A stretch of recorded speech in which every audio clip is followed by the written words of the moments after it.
It's been through an awful day, Matt. Yeah, absolutely, Gerald. This is, we can see out here, things are kind of getting back to normal as this lockdown has now been lifted here. Students are walking home, heading back from where they've been in their lockdown here. But I want to bring in Aiden Scott. You are a grad student here at UNC. Yep.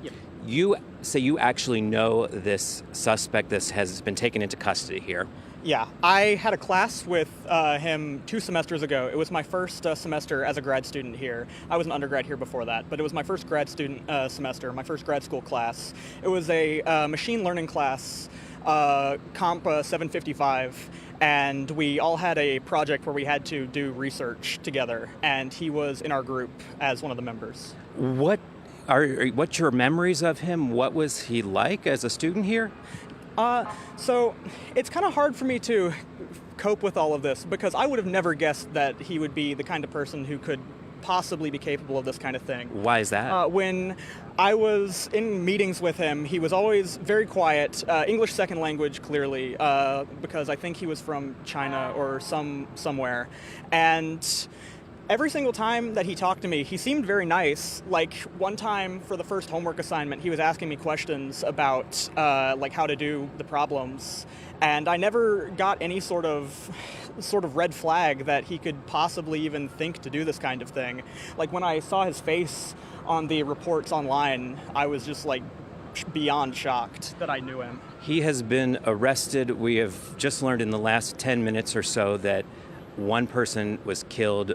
Not a student here, believed to be someone that's a faculty member, staff member here.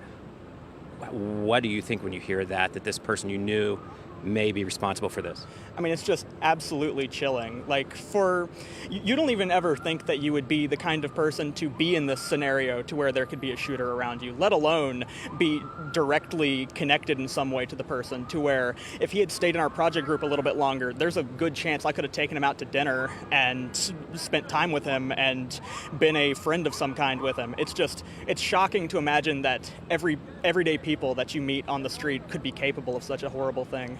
How are you holding up?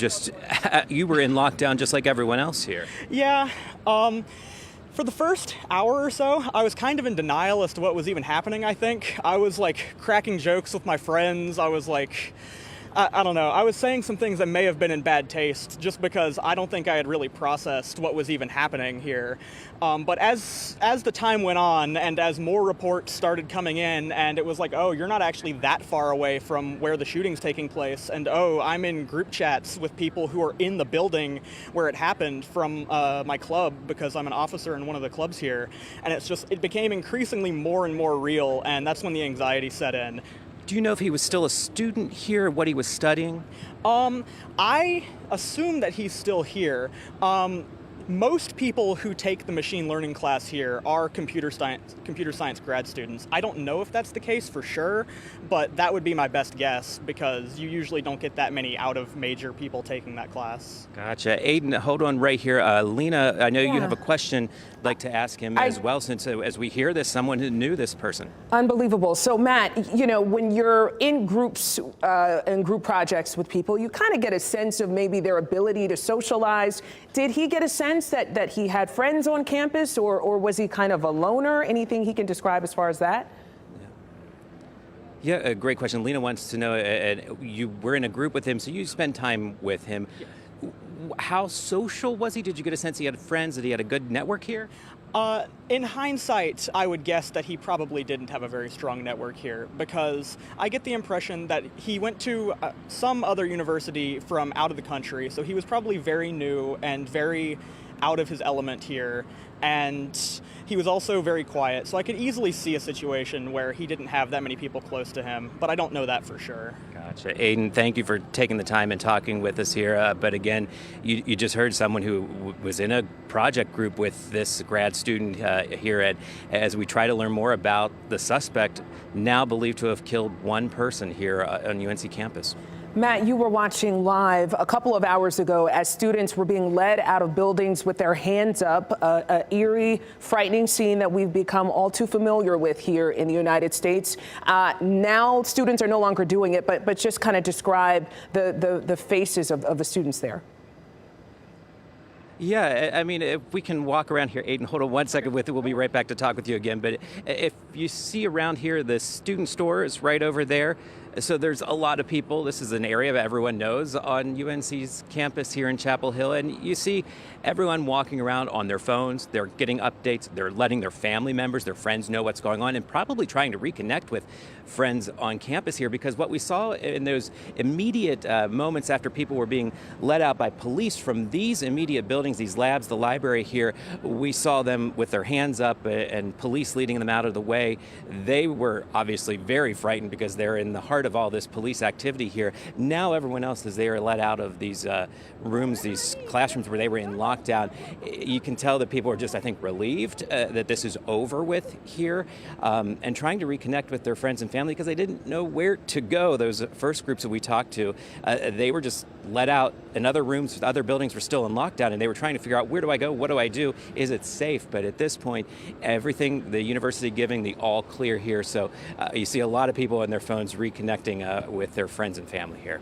Matt Tallhelm reporting live for us. Photojournalist Ed Wilson painting the picture of the kind of dichotomy of seeing all those students flooding out, but also seeing the police tape around one portion of the campus. I mean, that has to be jarring, certainly for the students. I mean, and visually it tells a story. I mean, where they are, where the students are. We saw the video of students being ushered out of the buildings there. And again, just for those of you who are joining us, this all kicked off around 1 o'clock this afternoon. After that alert, Carolina alert went out. And here we are 3.5 hours later, and we're hoping to get some kind of update in just a little bit. That's where we go to WREL's Shelley Jackson. She is at the Carolina Inn right now for a press conference that we're being told is going to happen there. So Shelley, tell me a little bit about what you're hearing so far since you've arrived there.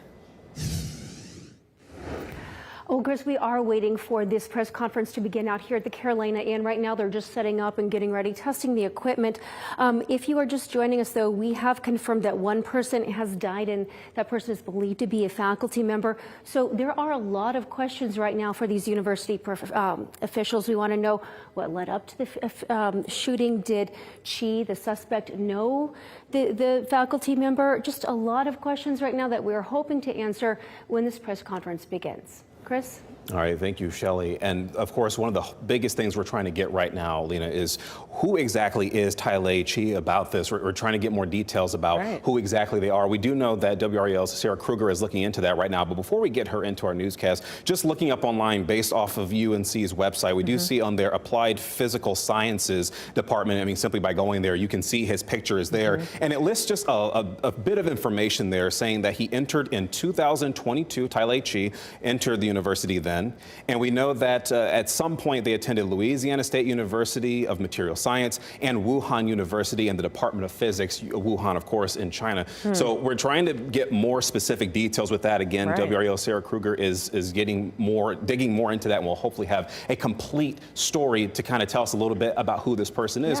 But we did hear from the person Matt interviewed that they had known him. They at least had a project that they had with Tailei Qi, what, 2 years ago-ish, and, you know, was a bit surprised to see that this is the person that investigators are looking for, but hopefully we get some sort of semblance of an answer from investigators, as we just saw Shelley Jackson waiting there at the Carolina Inn for a press conference as we continue to have our coverage here on WREL. Yeah, the question this afternoon is why? What's the motive behind this? And we have crews also